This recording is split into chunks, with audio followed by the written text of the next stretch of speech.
Hello everyone, আশা করি তোমরা সবাই ভালোই আছো। তো আজ বৃষ্টির দিনে বাড়িতে রোজই ইনস্ট্যান্ট ওটস, চিড়ে, কর্নফ্লেক্সের বাইরে কিছু খেতে ইচ্ছে হলো হঠাৎ।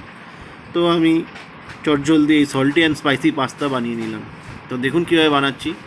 তো প্রথমে কড়াইতে আপনি তেল দেবেন, তাতে গার্লিকের সঙ্গে চিকেনটা দিয়ে ওতে সল্ট পেপার দিয়ে ভালো করে সতে করবেন। দেন ক্যাপসিকাম অ্যান্ড অনিয়ন কুচি আপনারা এতে মিশিয়ে দেবেন। আশা করি ভালো লাগবে।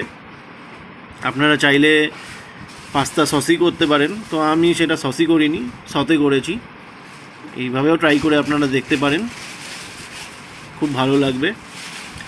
আর পাস্তাটা আপনারা বয়েল করে রাখবেন, আমিও বয়েল করে রেখেছি। তো এই যে পাস্তাটা আমি দিয়ে দিলাম, দেওয়ার পর ভালো করে আপনি নাড়িয়ে চাড়িয়ে নেবেন আপনারা।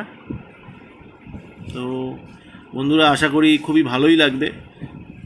তো বাড়ির পাস্তা বাড়ির মতনই লাগবে, আর রেস্টুরেন্টের পাস্তা রেস্টুরেন্টের মতনই লাগবে। তো আপনারা পার্থক্য খুঁজবেন না। তো এইভাবে বানিয়েও একবার দেখতে পারেন, চটজলদি হয়ে যায় ব্যাপারটা, খুব ভালোই লাগবে।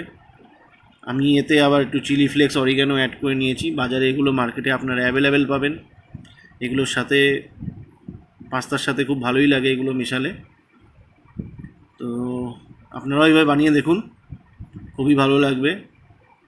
গন্ধটা তো খুব সুন্দর বেরিয়েছে, আমার তো খুব ভালোই লাগবে খেতে, আশা করি।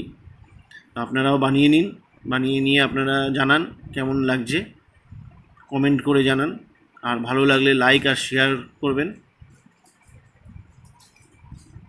আমি একটু ডিম ভেজে নিয়েছিলাম, তো সেটা অ্যাড করে নিয়েছি।